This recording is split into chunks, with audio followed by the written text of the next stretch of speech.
Well, this is a packed house. Hello, everybody. I expect some noise. I am Nicole Alvarez. We're live at KROQ's, let me get this right, Absolute Almost Acoustic Christmas. This is Ben, Marcus, Mumford and Sons. Hello. Hi, you guys can make noise.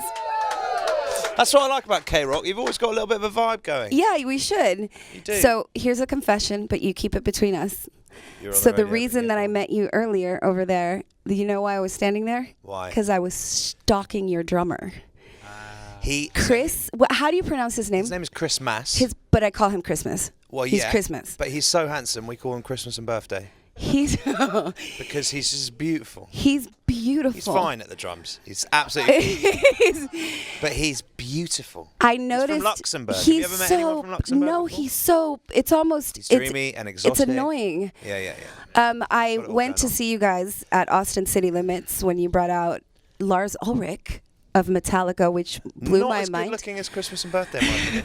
I'm not going to go there. But a lovely bloke nonetheless. I'm not going to go there. But please tell me about how Lars ended up with Mumford and Sons in Austin. We were at a friend's barbecue, as you do in Austin. Yeah. And good barbecue. It was a Longhorns game as well. Yeah, it was a very Texan experience. And we were hanging out, and then Lars walked into the room.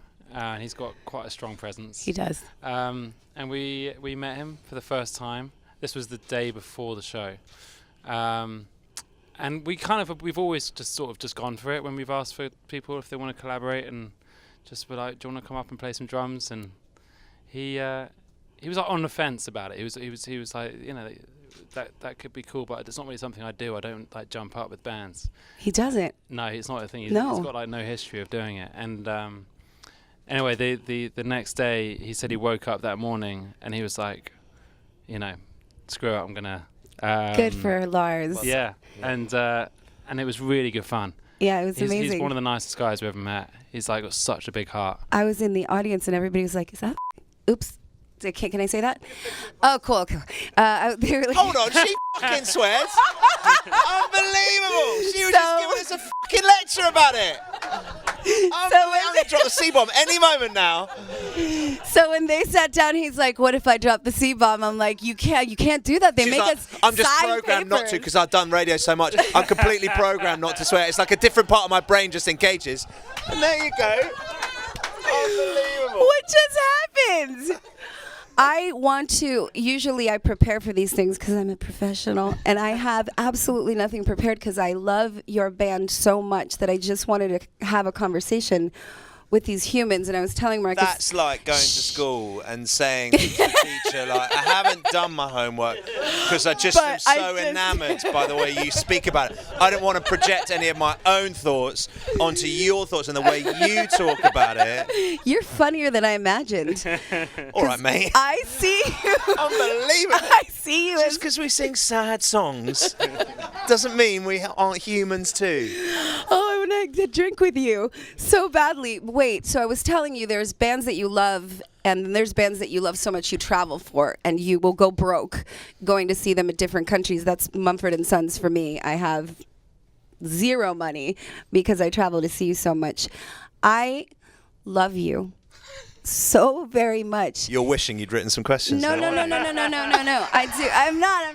I love you so much, but I wanted to ask you, every Mumford show that I've seen is, and everybody that loves you in this room will attest, it's magical. Allie, magic. They played our kitchen. We did play your kitchen. It's magic, but and then we laughed a lot afterwards as well. So much, Marcus. Yeah, we loved the laugh, yeah. When you give us that kind of magic, what do you get back? Because I feel like you leave it all on the stage every single time. You play with so much emotion and so much heart. What do you get back? Do you feel drained? No, you get. We take it all. No. It's like it's kind of a feedback loop. Honestly, it feels amazing, and it's been especially like that on this tour. Just cherishing how lucky we are to get to do what we do. And when you go out on stage and you give everything you've got, and then people are giving it back to you, you just like wake up the next day and you're like, let's just do it again. It's sort of like an addiction. Yesterday I interviewed a band and I was asking them, because they started in 2000 and we're closing out the decade, and I asked, do you miss anything from the old days? And one of the band members said, we're always kind of chasing the spontaneity and the magic and the newness that we don't have anymore. So does it ever feel like that? Does it ever feel tedious? Yeah, or we like a just went job? on our first like proper tour of Asia and played in a bunch of places we hadn't played in before, at smaller rooms than we play in the States, for example, and that felt really challenging and kind of reinvigorating for us because it felt like being a new band again, and some of that magic was there for sure. And then I think we just try and chase that every night. We played in San Jose last night and something went wrong, and I just thought, oh, that's great. Like, if it gets too mechanical Right. or polished, I think our production manager often says, like, and it's not a compliment, but he often says, like, the thing about Mumford & Sons shows is just anything could go wrong at any minute. It's not And a I think compliment. it's not a compliment coming from him, but I think he might have meant it as one, because it just still feels a bit ragtag, and we like that. We don't like being polished, you know. So how do you keep it new? Change set list every you night. change the set list every night, and a lot of bands don't do that. So I think that's a Because great it's way a to stay nightmare for their engaged. production teams, yeah. Is that what it is? Yeah, in general. And I think it helps that I'm sure most bands would say this, but we really believe in the songs as well. I think we don't write anything we couldn't feel confident playing every night for the next 10 years. I do love And I think we take that approach to songwriting in the first Okay. place, so that when we do have to play them every night, of course, sometimes you're like, I'd rather play that song than this song. But most of the time we feel it came from a place of original aspiration, if not inspiration, and then getting to play it every night is fulfilling, you know. On Delta, did the guys also contribute? Did you do a lot of writing for it too? And I also read that you don't let anybody know which one of the guys wrote the songs. Is there a reason?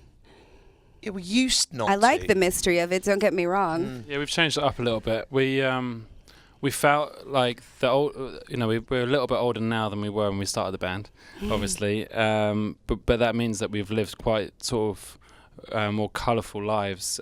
Things get a lot more interesting into your 30s than they were in our 20s, and I think it seemed like it made sense to start to kind of break that rule a little bit and be a bit more explicit, because otherwise it doesn't seem like the stories don't work side by side, as if one person's life could be that tumultuous from highs to lows. Like, it works across 4 different people's lives. So yeah, we've got nothing to hide. It wasn't even a case of hiding it historically. I think we just felt like the songs would do the work, and that it wasn't for us to kind of push the meaning on them. But I think we're comfortable if people really want to know, kind of telling the individual stories of the songs. You definitely have to have a tremendous trust with one another, because men sharing that much emotion, like he comes and he shows you songs that he wrote and about heartbreak or whatever, you really have to trust your brothers.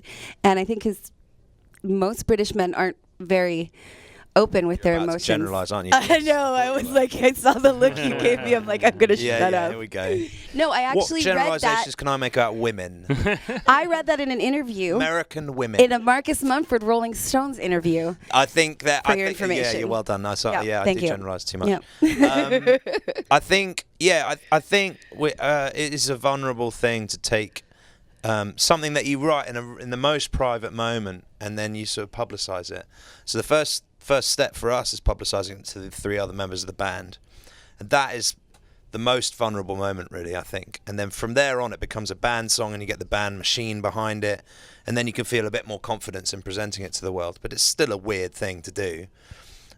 So I think that initial conversation, and on this record particularly, we open that up for discussion more than we have in the past. And I think everyone came in having written, if they'd written something, they were willing to talk about why. And I think that made it a record that the 4 of us can stand behind more confidently than anything we'd done before, because we had really discussed it. And it wasn't writing lyrics by panel. I don't really believe in that working. But it certainly was like anyone was completely allowed to say, I reckon that lyric could be better. Or, can you explain that lyric to me, because I don't quite understand it. Okay, if that's what you're trying to say, yes, I think you can do it better. Or, okay, I didn't understand it before, now I get it, great. You know, so it was, and yes, I don't think we to generalise massively, as British men have historically been brilliant at talking about our emotions, and we do it pretty lavishly. So but I think it's a good thing. I want to bring somebody up really quick, Mitchie. He is in Lovely, the band. They just got off stage. Oh, hello, mate. Nice Yeah. to meet you. What's your name? Here. Hi, Mitchie. A huge fan. They came back here early after their set. They came back here, grab a mic, because I asked him if he was a fan, and just tell him what you told me, and then ask him the question. I'm a giant fan. Oh, mate, thanks. Before this band, I was. Is this a wind-up? Do you actually hate our band? No. This is not Honestly, a setup. Your newest record is the worst thing I've ever heard. There we go. No, but It's like mean tweets live. yeah. No, I actually my last project, I was very inspired by you guys, and I tried to follow in the footsteps of y'all. It very much failed, but but huge fan, and I just had a question. Oh, go on. What's it like to wake up and be Marcus Mumford every day? I can't wait to hear Go this on. answer. No, so like when I'm writing myself, I don't know if you ever relate to this, but sometimes I never know what a song's about until it's done. And I was wondering if that was a similar thing when you guys write a few, like, because like sometimes I'll just start singing and like just I never know what it's going to be about until it's done. Or do you sit down and like, or like, okay, this is my purpose. This is what I'm writing about today. Yeah. I don't think I've figured out a formula yet. So I wouldn't say it's the same for me every time, but I've certainly had experiences, and I'm sure you have. Ben, I don't want to speak for you, but No, Ben's like, yep. in writing where you write something that feels good and sounds good lyrically, and then you kind of come to the meaning of it afterwards. And for me, songs' meanings can change as well. And even from the writer's perspective, so there are some songs, early songs that I wrote where the perspective's now flipped. And it's like I'm singing it to myself. And I love that about lyrics. I love that they can be that adaptable to human 100%. emotion. And I love that different people can take different things from them, so they're not too prescriptive. And I think that's one of the reasons why historically we haven't talked about who's written each part of every song, because we don't want it to feel prescriptive, or indeed told people exactly what the song's about. Because I like the fact that it's open to interpretation. And my two basic rules of writing lyrics is that A, it has to be emotionally identifiable, otherwise I don't really understand the point of telling a story. And B, try and avoid cliche, which I don't think we do perfectly. But those are the two things that I chase after. And yeah, I think in that process, a lot of the time, I can think of songs on this record where I wrote something that felt good, and like they, I think it's Dylan talked about good lyrics being felt before they're understood. I think that can be the case for the writer as well as the listener. So there was some where we'd got into a flow, write something that felt good, and then we sat down and looked at it and was like, what does that mean? Yeah. And then we figured it out. Yeah. And then that'll mean you go back and tweak it and change it. And You know what sucks is that I know I have to let you go. I can see people giving me the eye, like they have to play a show. But is playing with Bob Dylan one of the greatest moments of your life? yes. Yes, right? I would imagine Yeah. so. You do so many. This is one of the greatest moments of my You're life. so this is sweet, man. darn cool. That's so kind of you. You played with one of my favorite bands, or you did a little thing on stage with Gang of Youths, who I think I love them so much, and I Love that hope that the band. world Absolute embraces. Yeah, and the nicest guys, but also lyrically, one of my favorite bands out there. And I saw the video for Blind Leading the Blind. It conveys the power of the lyrics. It's just you on drums, and it's such a simple concept, but it conveys the power of the song. It's so good. Well, that props really has to go to Nick Davies, who directed that, because that was all his idea. That was his idea. And he shot it all and edited it all. And I think he got what he wanted in terms of that. It's emotion. extremely powerful, and I really don't want this interview to ever end. This sucks, but sweet. I'm going to introduce you guys on stage tonight, so Wicked. I'm really happy. And did I mention that I love you? That's sweet. Yeah. We can't Okay, wait to watch you as well. Thank you so much. I'm going to go with you to stalk Christmas birthday guy. Yes, Wicked. Christmas birthday. So you're going to take me, and you're going to make it Wicked. really nonchalant. I'm just going to get a Whatever. picture, guys. All right? Great. Ladies and gentlemen, please give it up for Mumford and Sons. All right.